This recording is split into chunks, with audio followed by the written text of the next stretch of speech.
ಏ ದಯಾ ರಾಲೆನ್ಸ್ ನ ಕರಿಯ. ಸರಿ ಅಕ್ಕ. ಆದ್ರೂ ಈ ಪ್ರಕೃತಿ ನೋಡ್ತಾ ಇದ್ರೆ ಎಷ್ಟು ಖುಷಿ ಆಗ್ತಾ ಇತ್ತಲ್ವಾ ಮಲ್ಲಿ ಅವ್ರೆ? ಅಣ್ಣ ನೀನ್ ಇಷ್ಟೊಂದ್ ಮರ್ಯಾದೆ ಕೊಡ್ಬೇಡ ಅಣ್ಣ. ರಾಲೇಸ್ ಅವ್ರೆ, ಕಾವ್ಯಕ್ಕ ಕರೀತಾ ಇದ್ರು. ಯಾಕೆ ನೀವ್ ಇಷ್ಟೊಂದ್ ಚೇಂಜ್ ಆಗಿದ್ದೀರಾ? ನೋಡಪ್ಪ, ನಾ ಇನ್ಮೇಲೆ ಎಲ್ಲಾರ್ಗು ಮರ್ಯಾದೆ ಕೊಟ್ಟೆ ಮಾತಾಡೋದು. ಕೆಟ್ಟ ಪದಗಳನ್ನ ಯೂಸೇ ಮಾಡಲ್ಲ. ಏನೋ ಬಂದಿರೋದು ನಿನ್ಗೆ? ಒಂದ್ ವಾರದಿಂದ ಫೋನ್ ಮಾಡ್ತೀನಿ, ಫೋನ್ ಎತ್ತಾಗ ಏನ್ ಬಂದಿರೋದು? ಸಾರಿ ಕಾವ್ಯ ಅವ್ರೆ, ಒಂದ್ ವಾರದಿಂದ ಬಿಸಿ ಇದೆ. ನೀವ್ ಫೋನ್ ಮಾಡಿರೋದು ನನಗೆ ನಿಜ ಗೊತ್ತಾಗಿಲ್ಲ. ಕಾವ್ಯ ಅವ್ರೆ, ಏನೋ ಬಂದಿರೋದು? ನೀನೇನೇನೋ ಇದು? ನಾನವನಲ್ಲ, ನಾನವನಲ್ಲ, ನಾನವನಲ್ಲ. ಏನೋ ಒಂದಕ್ಕೊಂದ್ ಸಂಬಂಧನೇ ಇಲ್ದಂಗ್ ಮಾತಾಡ್ತಾ ಇದ್ಯಾ. ನೀನ್ ಹಿಂಗೆ ಆಡ್ತೀರ, ನಿನ್ನ ಬಿಟ್ಟೋಗ್ಬಿಡ್ತೀನಿ ನೋಡ್ ನಾನು. ಹಿಂದೆ ಏನೋ ನಡೆದಿರೋದು ಸತ್ಯ, ಮುಂದೆ ಏನೋ ನಡೆಯೋದು ಸತ್ಯ. ಈ ಕಣ್ಮುಂದೆ ನಡೀತಾ ಇರೋದು ಸತ್ಯ, ಈ ಕ್ಷಣ ನಂಬಿ ಬದುಕೋದು ಸತ್ಯ.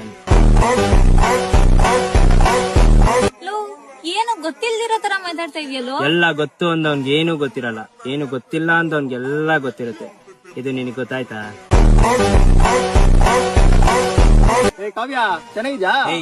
ಕಾವ್ಯ ಅಲ್ಲ,